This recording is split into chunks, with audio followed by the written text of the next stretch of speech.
The Brightline West project has long symbolized America's aspirations for modern high-speed rail. For years, it remained an ambitious concept, announced with optimism, but stalled in execution.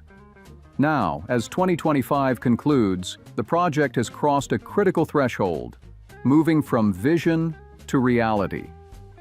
In today's episode of Great Train Speed, we'll explore what happened to make this transformation possible and why it matters for the future of transportation.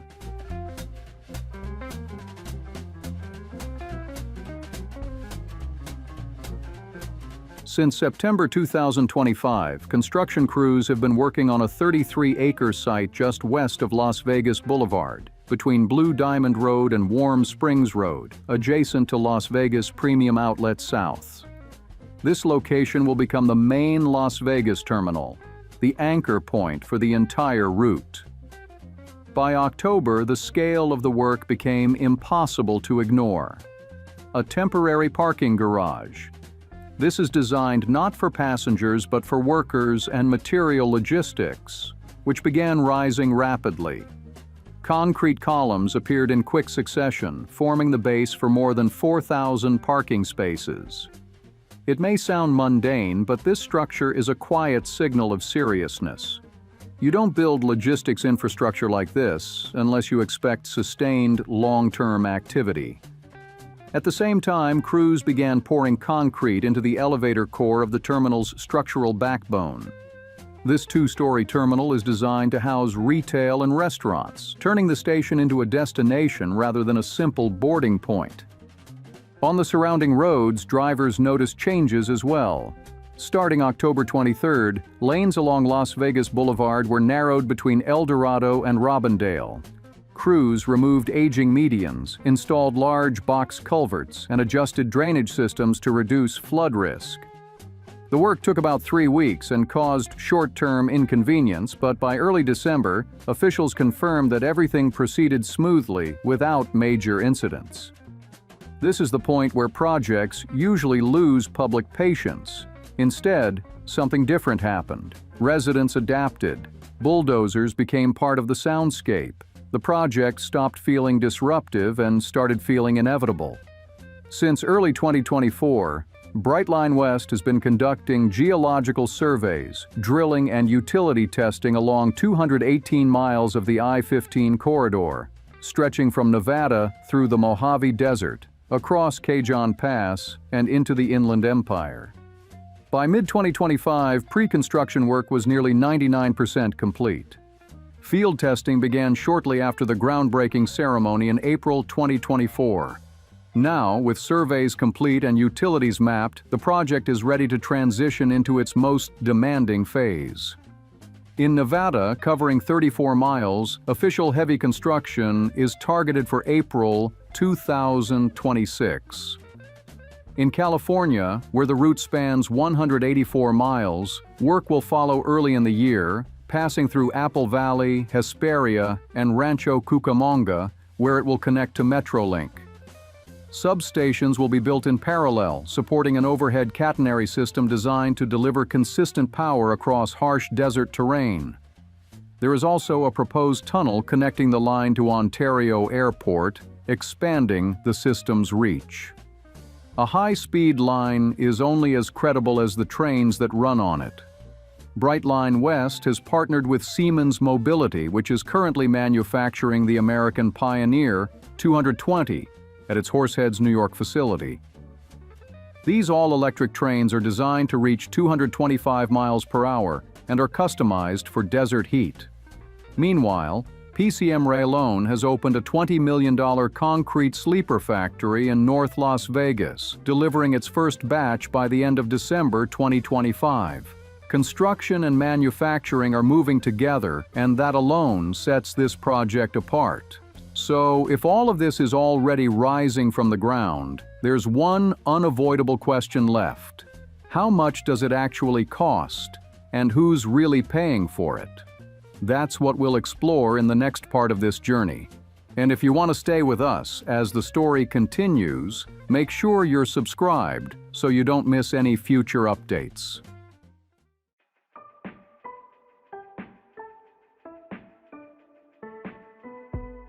Brightline West did not start as a $21 billion project. Early estimates placed the cost at $8 billion. That number later doubled to $16 billion. By the end of 2025, it had climbed again to $21.05 billion, a 35% increase in just 1 year. The reasons are familiar across the construction industry. Materials inflated rapidly, labor costs surged. At the same time, demand from data centers and new power plants intensified competition for both workers and supplies. Rather than pausing the project, Brightline West restructured its financial strategy. First came $3 billion in federal grants from the Infrastructure Investment and Jobs Act, signed into law in September 2024. These funds help absorb core infrastructure costs. Next, the project secured $2.5 billion through Series 2025A bonds issued via California and Nevada state infrastructure agencies. But the most critical piece is a $6 billion RRIF loan from the U.S. Department of Transportation. This concessional loan carries interest rates equal to federal borrowing costs, with terms of up to 35 years. Brightline filed in October 2025, aiming for approval in the first quarter of 2026. If approved, it would replace an earlier bank loan and significantly reduce interest pressure. To complete the capital stack, Brightline plans to add $4 billion in bank debt, $4 billion in additional debt, likely new bonds, and $4 billion in equity from Fortress Investment Group. Together, this creates a tightly balanced $21 billion funding structure. Still, the project faced a serious test. A technical default loomed on December 1, 2025, tied to older bonds. In response, Brightline executed a private bond exchange in late November. More than 95% of creditors participated, nearly 100% when Nevada bonds were included. These were replaced with new 12% Series 2025B bonds, maturing in November 2026, along with stock options and up to $1.8 billion in new bonds. This created breathing room. Brightline also committed to raising at least $400 million in equity by March 31, 2026, at a steady pace beginning in January. Bond experts describe this move as a smart bridge, buying time without requiring trains to be running immediately. Risk remains, but momentum survived. All of this financial maneuvering serves one purpose: to keep the project moving. And while the numbers dominate the headlines, the real effects of Brightline West are already being felt far beyond balance sheets.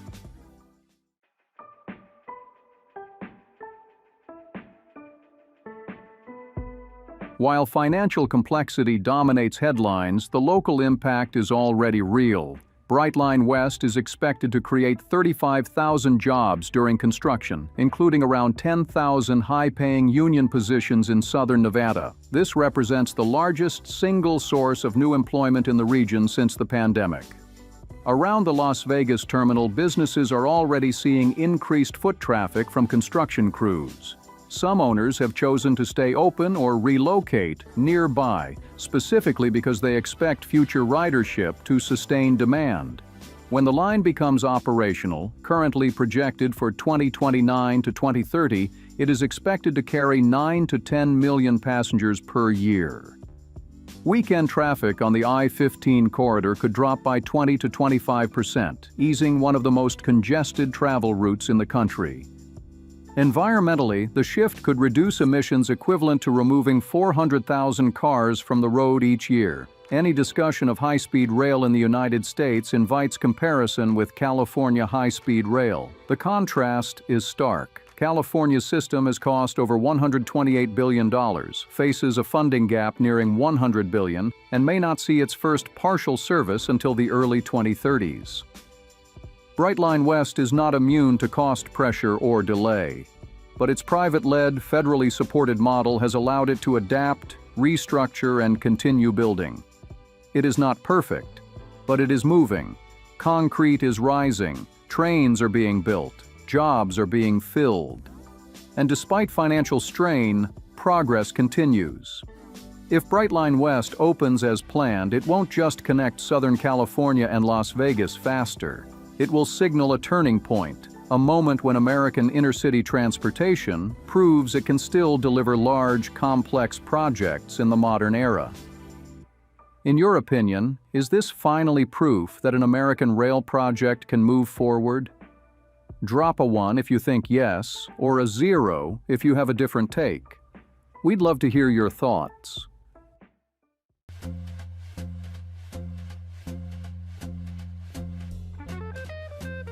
Reactions within the American high-speed rail community have been mixed, but they largely lean toward cautious optimism as Brightline West continues to show visible progress. Many observers have expressed genuine surprise at how quickly the parking structures have taken shape, with concrete columns rising in just a matter of months. Comments like, "Finally, something tangible in Las Vegas," or "This is the first U.S. high-speed rail project I've seen that's actually pouring concrete instead of hosting another press event," have become increasingly common. Drone footage capturing the busy construction site is often described as proof of life, offering a powerful psychological boost, especially for those who have followed the project since the early Desert Express days more than a decade ago. At the same time, criticism remains. Some question the decision to prioritize a parking facility before laying track, with recurring remarks such as, "Why start with a parking lot?" or tongue-in-cheek references suggesting the project still caters more to cars than trains. Supporters counter that this sequence is intentional. Parking structures are among the fastest and most visible elements to build, and in a city like Las Vegas, they play an important role in convincing residents, politicians, and investors that the project is truly underway. In that sense, the garage functions not just as infrastructure but as reassurance. For many of these followers, the concrete pillars rising in Las Vegas represent more than structural support. They are a signal that this time the outcome might be different, that America's long-promised high-speed rail future may finally be taking physical shape.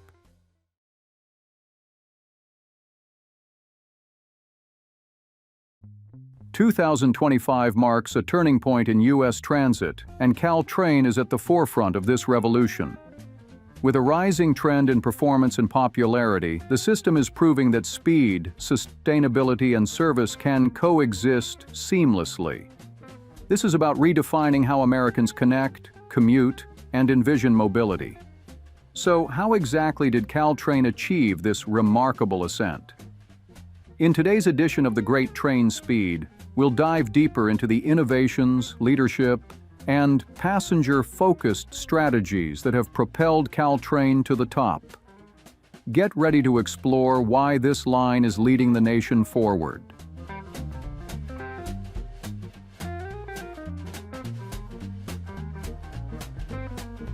Caltrain's Ridership Executive Summary for November 2025 presents a clear picture of a system that is recovering strongly year over year while undergoing a deeper structural shift away from its pre-pandemic commuter-only model.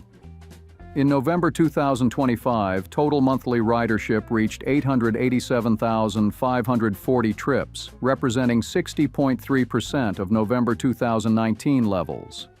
While this confirms that overall ridership has not yet fully recovered to pre-pandemic volumes, the year-over-year increase of 41.8% compared with November 2024 shows a powerful rebound and sustained momentum across the network.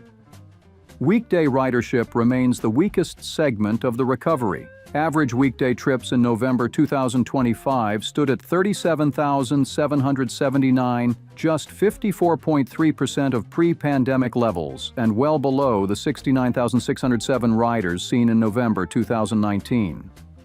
However, compared with November 2024, weekday ridership grew by nearly 46%, indicating that commuter demand is improving, albeit slowly.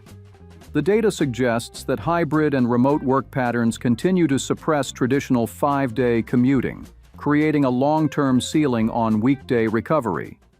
In contrast, weekend ridership has not only recovered but surpassed pre-pandemic levels by a wide margin. Average Saturday ridership in November 2025 reached 21,485 trips, equal to 136.8% of November 2019 volumes and up 53.3% from the prior year. Sunday ridership shows a similar pattern with 15,143 average trips, or 135.3% of pre-pandemic levels, and a year-over-year increase of 38.4%. These figures point to a fundamental shift in how riders are using the system, with leisure, discretionary, and event-based travel now driving a significant share of demand. Fiscal year-to-date figures reinforce these trends. Through November 2025, Caltrain carried a total of 5.16 million riders, equivalent to 63.3% of pre-pandemic ridership and a substantial 55% increase over the same period in 2024. Weekday ridership year-to-date averaged 39,810 trips, still only 56.2% of 2019 levels, but growing rapidly year over year, suggesting incremental improvement rather than a full structural return to past commuting norms. Weekend performance on a fiscal year-to-date basis is even more striking. Average Saturday ridership reached 23,842 trips, or 148.4% of pre-pandemic levels, while Sunday ridership climbed to 18,190 trips, an exceptional 157.8% of 2019 volumes. These numbers confirm that weekend travel is no longer a secondary market for Caltrain, but one of its strongest and most resilient segments, reflecting lasting changes in travel behavior across the region. Overall, the November 2025 data show that Caltrain's recovery is no longer driven mainly by traditional commuting. Strong weekend demand is reshaping the system into a more balanced regional service, offsetting slower weekday recovery.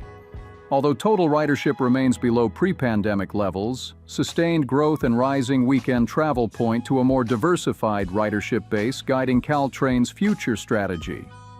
So how is the government responding to this success? We'll reveal that in the next part.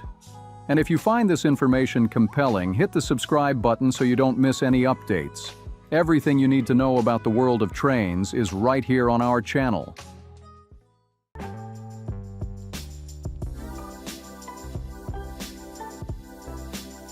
As of December 10, 2025, Caltrain has earned significant recognition from the American Public Transportation Association, being named the fastest-growing U.S. transit agency over the past year.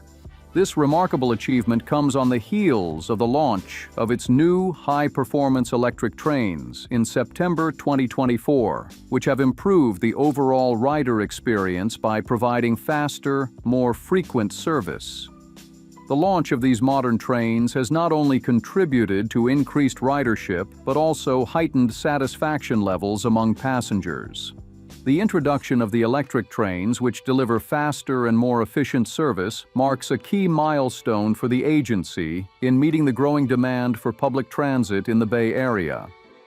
Caltrain's success is notable in the context of broader regional developments, with the Washington Metropolitan Area Transit Authority being recognized in 2024 for its achievements in two categories: systems with 50+ million annual riders and systems with 15 to 50 million annual riders, showcasing the ongoing transformation of transit systems across the nation. The growth in Caltrain's ridership is backed by impressive figures from the 2025 Customer Satisfaction Survey, which revealed a 57% year-over-year increase in ridership. In addition to the overall growth, weekend ridership saw a dramatic doubling, while the agency achieved 5 consecutive months with over 1 million riders. These numbers highlight the effectiveness of Caltrain's new service offerings and the demand for high-quality public transportation options in the Bay Area. Along with the increase in ridership, there has been a notable rise in customer satisfaction, as evidenced by the survey results.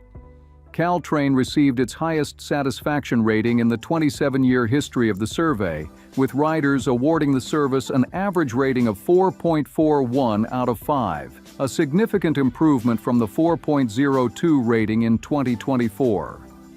This increase in satisfaction reflects not only the success of the electrification project, but also the agency's commitment to continuously improving the service.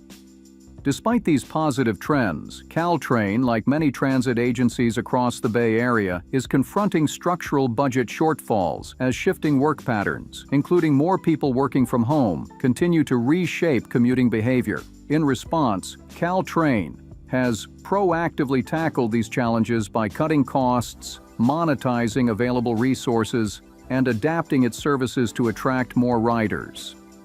Preliminary fiscal year 2025 budget results indicate that these strategies have been successful, with cost efficiencies and revenue exceeding expectations, positively impacting the agency's financial health.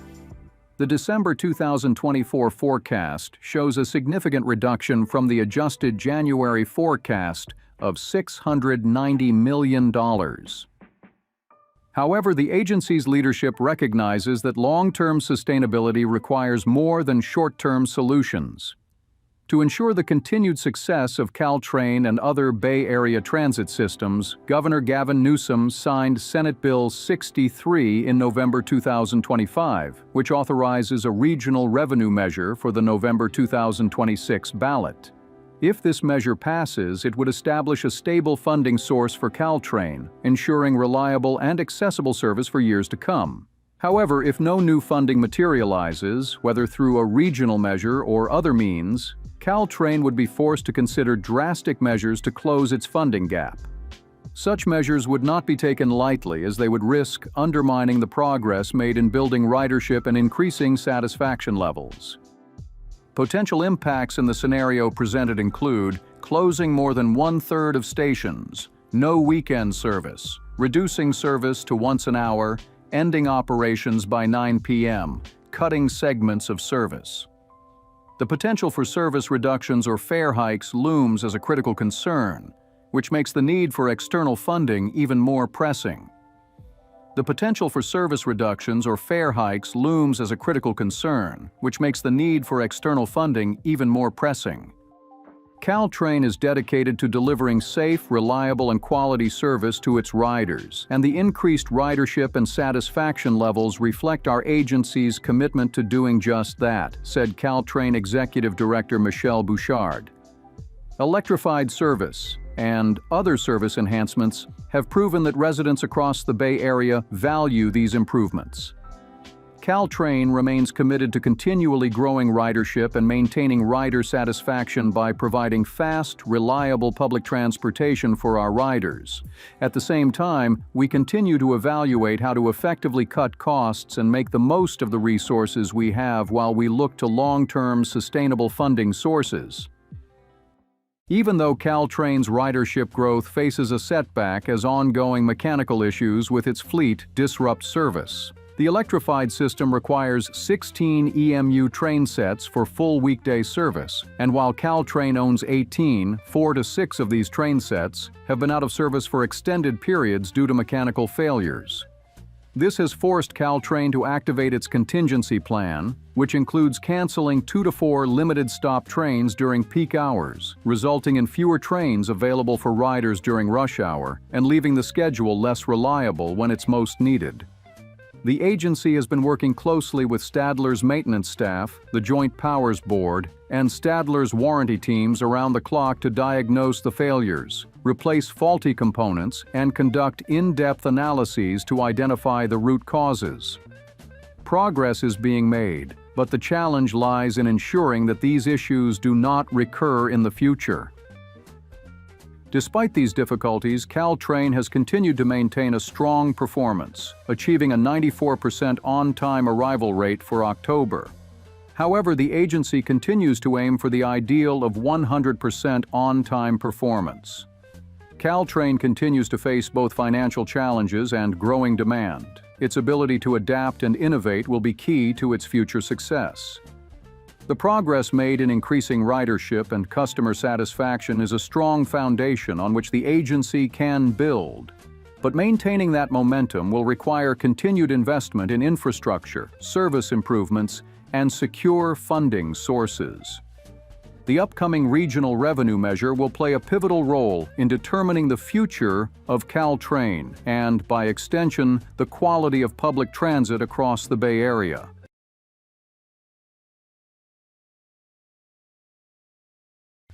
Brightline's push toward Tampa has entered a new phase, marked by fresh energy and vision. While funding and track plans have dominated headlines, attention is now turning to Tampa's readiness for what's ahead.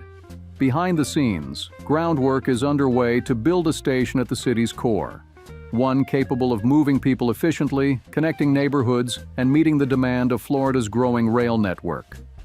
This expansion isn't just about speed, it's about shaping the future of urban connectivity.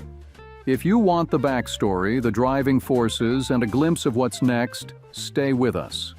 Great TRAINSPEED has you covered.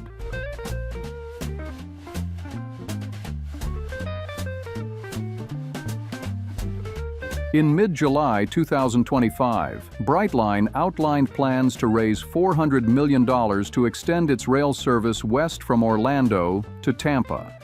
Once fully operational, the trip is expected to take around 1 hour, creating a faster alternative to the heavily traveled I-4 corridor. If built, the extension would form the western end of a roughly 320-mile Florida rail corridor linking Miami and Tampa. The broader plan also calls for new or upgraded stations across South and Central Florida, with Tampa positioned as the final terminus. Looking ahead, Brightline projects monthly statewide ridership could reach about 650,000 passengers by 2026. Local support has also begun to take clearer shape. Tampa recently approved the next phase of Brightline's financing strategy, allowing the company to continue working with the Florida Development Finance Corporation to pursue private activity bonds. That momentum continued on July 17th when the corporation approved a loan enabling Brightline to advance the bond process. The funding is intended to support early planning and design, along with construction and station improvements. Alongside financing efforts, a quieter but meaningful planning initiative is now underway in Tampa.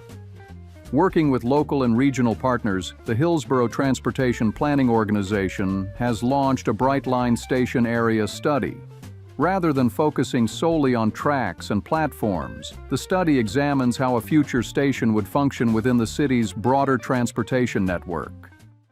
To understand who might use a Tampa Brightline station, the study team conducted a detailed station access analysis. A context assessment was completed in April 2025, followed by a public station needs survey in May 2025. By June 2025, the team finalized its station access and needs analysis, combining survey feedback with travel data. A draft station area connectivity plan was completed in September 2025, with final project completion targeted for December 2025. The analysis explored two potential scenarios. The first assumed a single Brightline station in Tampa, modeling more than 24 million annual trips across all travel modes between Tampa and 8 other Brightline station catchment areas within a 45-minute drive shed. The second scenario added a station in Lakeland, which significantly altered travel patterns. In that case, total modeled trips rose to 142 million annually across 9 catchment areas, with 83% of trips concentrated between Tampa and Lakeland. Without Lakeland, roughly 75% of trips occurred between Tampa and Orlando, while travel to stations along Florida's East Coast was more evenly distributed. These results highlight how station placement alone could reshape demand and access needs across the corridor. As planning advances, the study also outlines the basic requirements for a future Tampa Brightline station.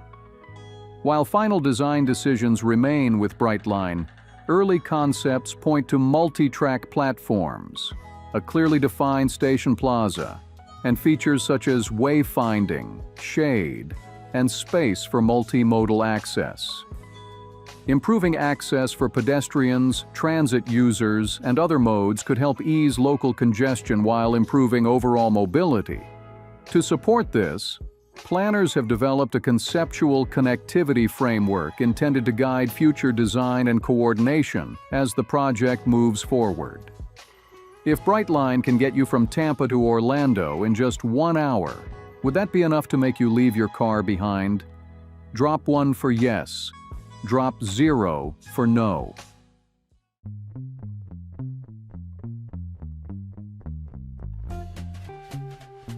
Recent survey results suggest strong public interest in bringing Brightline service to Tampa, even as fundamental questions about cost, feasibility, and station location remain unresolved. At first, a brief online survey was conducted to understand how a future station might be used, which connections and amenities matter most, and what neighborhood-level factors should be considered. In total, 11,834 responses were collected from areas that already have, are planning for, or could eventually host a Brightline station. The results point to one clear conclusion. Connectivity will be essential to the success of a future Tampa station. About 81% of respondents said they would use the station to travel from Tampa to other parts of Florida, with nearly half planning overnight trips and roughly 1/3 considering day trips. The survey also offered insight into expected travel behavior. For departures from Tampa, driving and parking emerged as the most common option, cited by 74% of respondents. Ride-hailing followed at 55%, with 46% expecting to be dropped off by someone they know. Travel patterns are likely to be mixed. 25% said they would only park and ride, 28% would rely solely on drop-off, and 47% expect to combine multiple modes. Arrival patterns in Tampa look different. Ride-hailing becomes the dominant choice, with 69% planning to use it to reach their final destination. Walking was cited by 37%, while 31% expected to be picked up. Together, these findings point to a consistent conclusion. Seamless multimodal connections will play a decisive role in determining how well a future Tampa Brightline station performs. Most respondents expect to drive and park when departing Tampa, though many also anticipate using ride-hailing or drop-off options, often in combination. After arriving in Tampa, travel behavior shifts, with ride-hailing becoming the most common way to reach final destinations, followed by walking and pickup. The planning process began in February 2025, progressed through surveys and access analysis in the spring, and led to a draft station area connectivity plan in September 2025, with completion targeted for December 2025. And earlier this month, the Hillsborough Transportation Planning Organization unanimously approved another regional survey. The goal was not to select a site, but to better understand potential demand, travel behavior, and access needs before any formal decisions are made. For current rail passengers, the appeal is straightforward. Speed and convenience stand out as the primary motivators. One Tampa resident traveling by Amtrak to New York summed it up clearly. From a planning perspective, the survey results were notable in scale and consistency. Nearly 12,000 people responded, with planners reporting overwhelming support for extending Brightline service to Tampa. According to Sarah Caper with Plan Hillsborough, one message came through clearly. People want minimal connections and fast service. Travel interest was strongest for trips to Orlando, followed by Miami, reinforcing the importance of direct, reliable connections along Florida's main travel corridors. The survey also provided insight into how riders expect to access a future station. Most respondents said they would likely drive and park, but many indicated they would also consider rideshare, public transit, or other options, depending on how well those connections are designed. Importantly, interest was not limited to Tampa or Hillsborough County.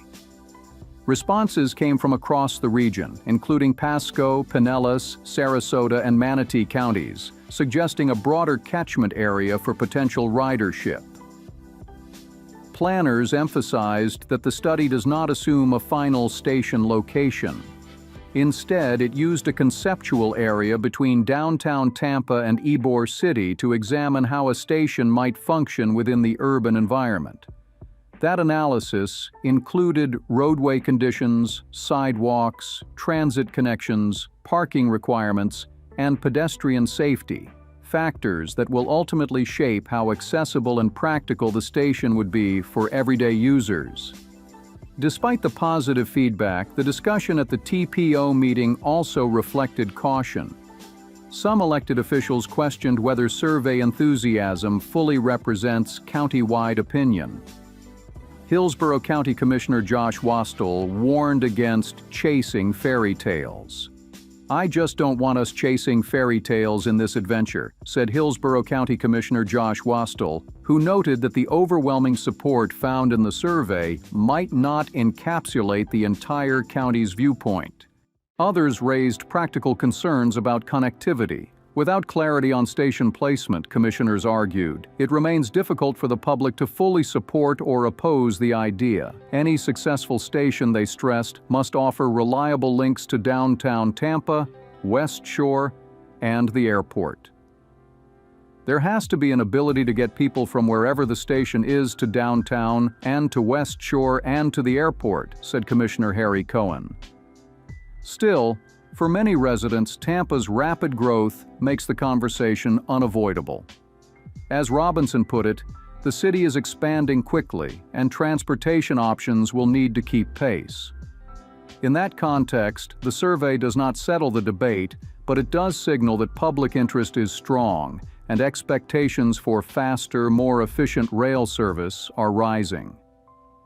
Brightline's recent performance shows a network gaining momentum, while interest in a Tampa extension continues to build. Public support is strong, but the path forward will depend on practical decisions around funding, station location, and connectivity. The opportunity is clear. Turning it into a successful expansion will hinge on what comes next.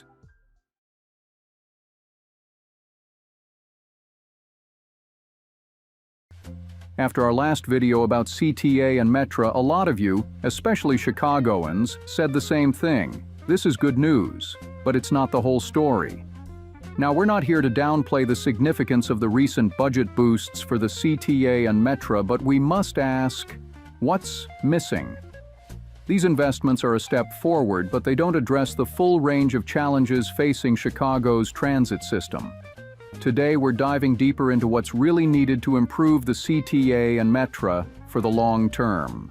Let's explore why, despite the funding, there are still critical areas that need fixing before we can truly call these systems revived. In today's episodes of Great Train Speed.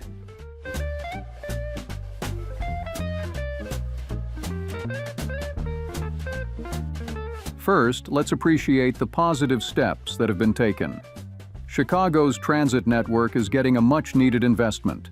With the approval of the 2026 budgets, both CTA and Metra are set to receive historic levels of funding. Metra's $515.3 million capital plan includes crucial fleet modernization, with $490.9 million earmarked for new multi-level rail cars and $183.5 million for environmentally friendly, zero-emission battery-powered trains.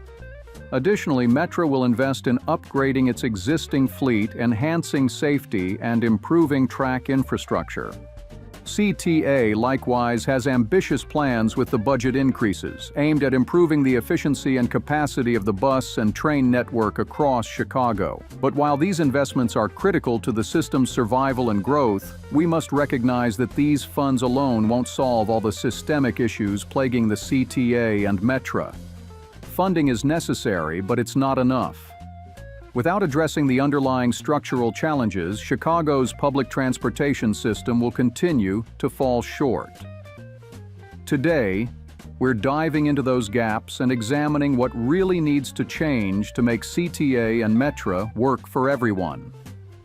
So, what's it all about? Let's dive into the next part of the video.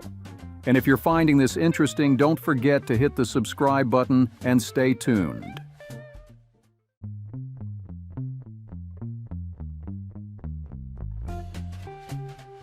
Let's kick things off with a major issue: station planning.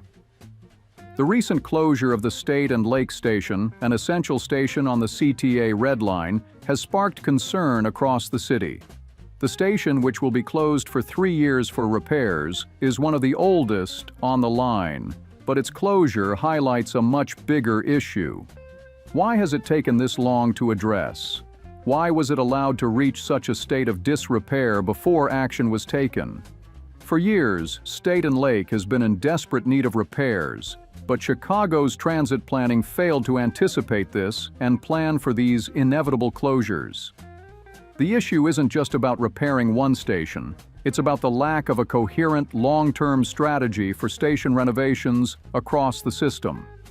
The question becomes, why wasn't this station shut down for repairs earlier, perhaps after demolishing the Randolph and Wabash stations and creating the Madison and Wabash station as a replacement?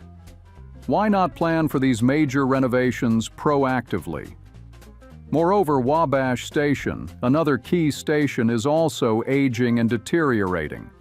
But with State and Lake closing for repairs, will Wabash's problems be addressed in time? The concern here is that Wabash will likely remain open until 2032, long after the deterioration becomes impossible to ignore. We're not just talking about a failure to address one station. We're talking about a fundamental failure in planning for station life cycles across the entire system. This isn't a problem unique to CTA. It's a systemic issue that affects both CTA and Metra and needs to be addressed at the planning level. Now let's turn our attention to Metra. Metra operates 11 commuter rail lines, but they are far from well connected. The 3 major Metra terminals, Union Station, Ogilvy Station, and LaSalle Street Station, are spread across the city, and they're not exactly close to one another. To make matters worse, there is little to no connection between the Metra lines, creating major inefficiencies for commuters. For example, let's say you live on the south side and need to catch a train heading north or northwest. Right now, you'll need to take a bus, switch trains, or wait at multiple stations just to get from one Metra line to another. This is not how an efficient transportation network should work.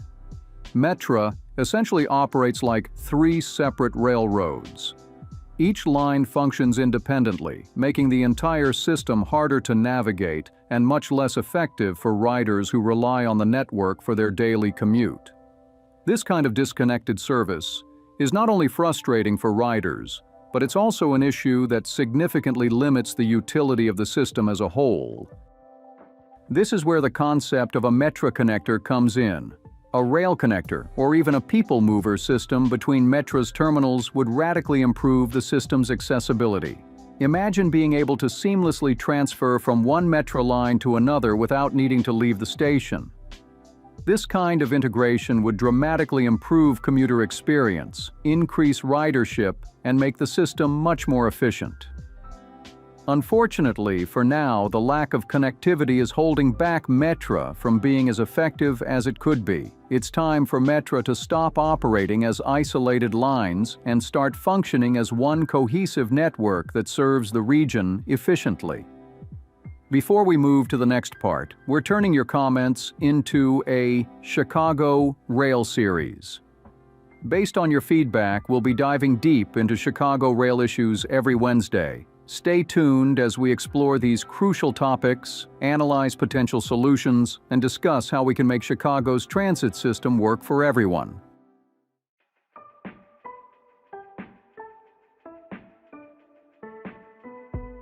Next, let's address a growing issue: regional development versus rail access.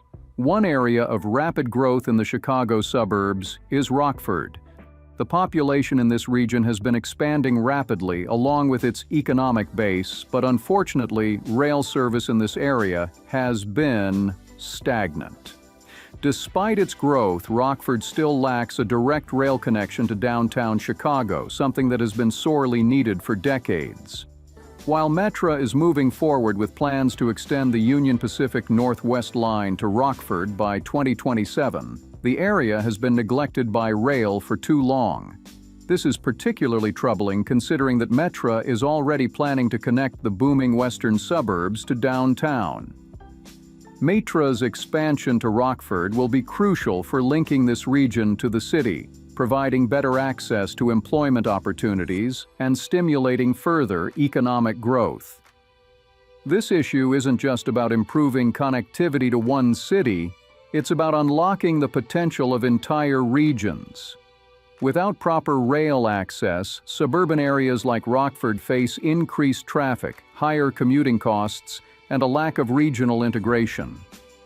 Currently, Amtrak services don't meet the needs of Rockford residents. They are limited in frequency and slower than what Metra could offer. Metra's new plan is a step in the right direction, but it needs to be fast-tracked. The extension will allow for more efficient travel, connecting Rockford and the surrounding areas to the broader Chicago region. This project is a critical step in integrating the suburbs with the city, and it needs to move forward as quickly as possible. Now, let's address the issue of safety. One of the biggest concerns from riders, and certainly one of the most urgent, is the state of safety on the CTA, particularly on the Red Line south of downtown and the Green Line. Incidents of violence, theft, and even arson have increased in recent years, and that's had a direct impact on ridership.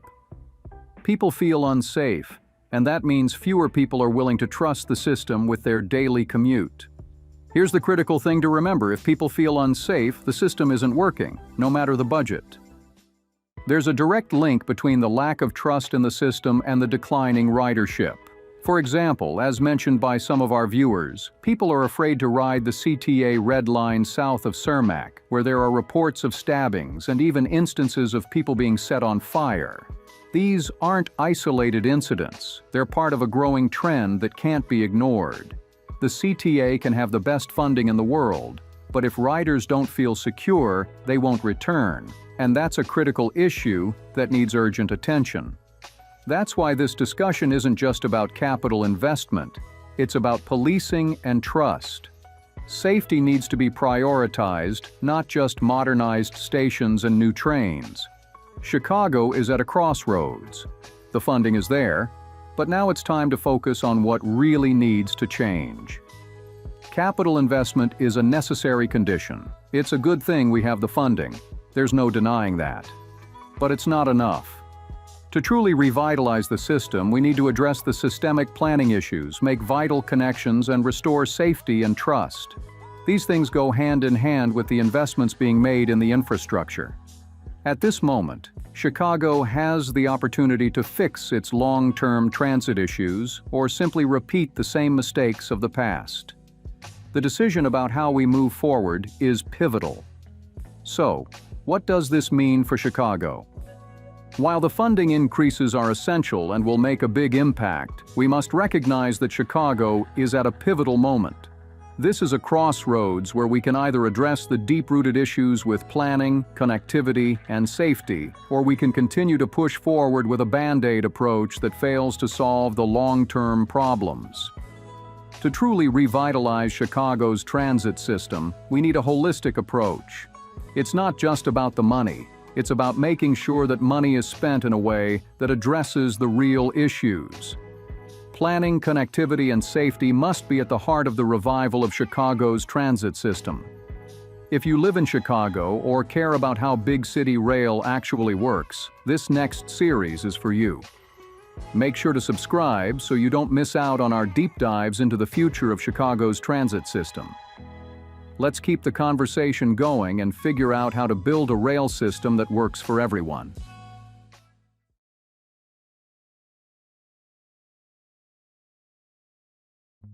Imagine stepping aboard the most modern trains Amtrak has ever owned, sleek next-gen Acela and Aero train sets built to transform the way America travels. They're fast, efficient, and designed for a new generation of passengers. But here's the twist: the trains themselves aren't the problem.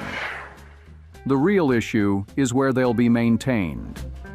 Amtrak simply doesn't have enough facilities to keep these futuristic machines running smoothly. So what does this mean for the future of U.S. rail travel?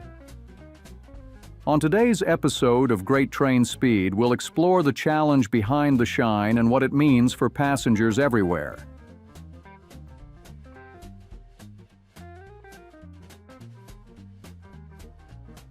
Amtrak is gearing up to launch two major fleet programs that will bring about significant changes in U.S. rail travel. First, the company is introducing 28 next-gen Acela train sets for the Northeast Corridor. These modernized trains are already entering service, offering faster speeds, greater comfort, and enhanced amenities to passengers. Second, Amtrak is set to roll out 83 Aero train sets across the nation to replace the older Amfleet Y and Horizon equipment. These new Aero trains are expected to begin service in 2026, marking the beginning of a new chapter for intercity rail travel in the U.S. In theory, this expansion should bring several benefits: more capacity, higher reliability, and increased revenue for Amtrak. However, there's a critical catch. The growth in fleet size isn't being met with a corresponding increase in maintenance capacity. A recent report from Amtrak's Office of Inspector General, OIG, paints a troubling picture. As these sleek, cutting-edge trains begin to roll into service, the number of train sets will exceed Amtrak's capacity to maintain them for years to come. The issue isn't a lack of demand or manpower, it's a lack of infrastructure. Amtrak may soon find itself parking brand new trains not because there's no need for them, but because there's nowhere to properly service them. According to the OIG report, Amtrak will only be able to operate 24 out of the 28 next-gen Acelas and just 12 out of the 83 Aero train sets unless additional maintenance capacity is created. That's a serious bottleneck. Here's why. The next-gen Acela and Aero trains require what's known as Level 1 maintenance facilities. These are workshops equipped with cranes and heavy mechanical tools to service the trains. These types of facilities are designed to handle the demands of modern, high-speed rail cars, but most of them aren't ready yet. Currently, Amtrak has been upgrading facilities in several key cities to accommodate these next-generation trains, including Philadelphia, Seattle, Boston, New York, Washington, D.C., and Rensselaer, NY. However, these upgrades won't be finished in time to meet the needs of the new fleet. Given the reported delays in completing maintenance facilities, how do you think this will affect Amtrak's financial goals? Can they still meet their revenue targets if the trains aren't fully operational? Let's dive deeper into the next part of the journey. If you're enjoying this topic, be sure to hit the subscribe button so you don't miss any updates from the world of trains on our channel.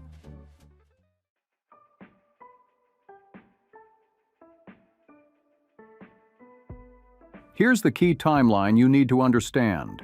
The facilities in Seattle and Philadelphia won't be ready until around 2027. Boston is slated to complete its upgrades by 2029. The facilities in Washington, D.C. and New York won't be ready until 2030. Rensselaer will be the last to complete upgrades, with its facilities set to open in 2031. However, the new trains are coming much sooner. The Aero trains are set to begin service in 2026, creating a significant gap between the delivery of the fleet and the completion of essential maintenance facilities. This mismatch means that for several years, Amtrak will face a situation where there are more trains than places to maintain them. According to the Inspector General's report, at least 6 periods in the first 4 years of Aero service will see the number of train sets exceed servicing capacity, forcing trains to sit idle while they wait for maintenance slots to open up. So how did we get here? This didn't happen overnight. According to the OIG report, Amtrak's facilities planning has been running 15 years behind the fleet planning process. While the company focused on acquiring new trains, it failed to address the need for sufficient maintenance infrastructure in parallel. The problem was compounded by the fact that maintenance facility projects were managed in a piecemeal way. Each facility upgrade was handled independently without a unified, overarching plan that took both the fleet and facilities into account. As a result, there was no joint fleet and facilities strategy and no comprehensive management framework to handle risk, schedule, and resource allocation. In other words, Amtrak planned the trains, but not the ecosystem needed to keep them running. This isn't a technical failure, it's a failure of coordination and planning. Now, let's talk about why this matters so much for rail fans. As a fan of rail travel, you likely understand the critical importance of both efficiency and reliability when it comes to trains. If Amtrak cannot keep up with the maintenance demands of its new fleet, the consequences could be far-reaching and severe. For one, downtime will increase significantly. Trains will be unable to run as frequently, which means that service levels will inevitably suffer. Perhaps most concerning of all, however, is the fact that the expected revenue from these new trains will likely never materialize. Amtrak is banking on the Aero and next-gen Acela fleets to not only modernize the system, but also generate additional revenue by attracting more passengers, improving efficiency, and capturing a larger market share. This failure to maintain the fleet properly isn't just a logistical issue, it's a financial one as well. Amtrak's grand plans for expansion, which are supposed to signal a new era for U.S. rail travel, could stall out before they even have the chance to fully take off. Do you think Amtrak should slow fleet delivery or fast-track maintenance facilities at all costs? Let me know what you think in the comments below.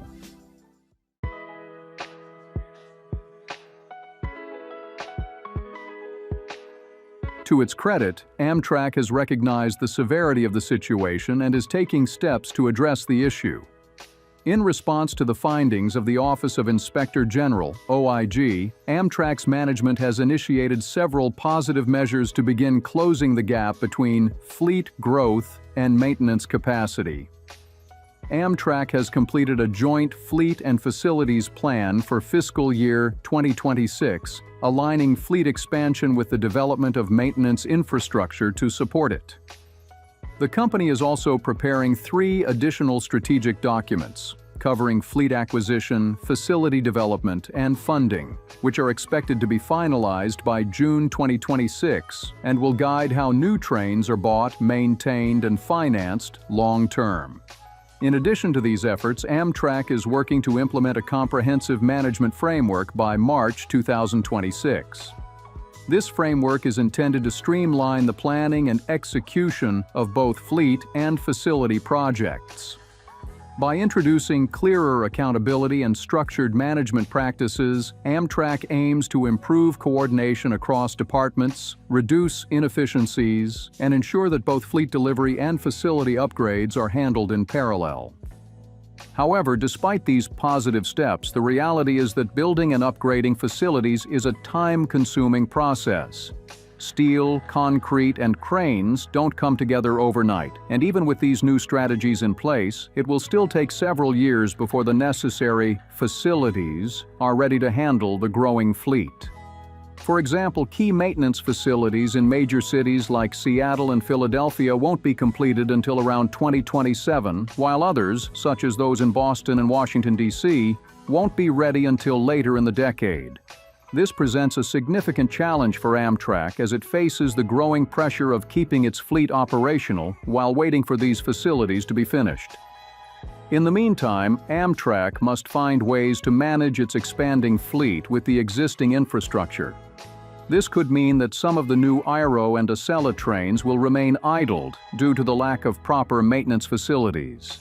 As a result, Amtrak faces the dual challenge of growing its fleet and ensuring it can keep these trains on the tracks and generating the revenue they were designed to deliver. While Amtrak's response to the issue is encouraging, the company still has a long road ahead. The strategic plans and new management frameworks are important steps, but the core issue of insufficient maintenance capacity won't be resolved until the necessary facilities are built and operational. Until that happens, Amtrak will have to navigate a delicate balancing act.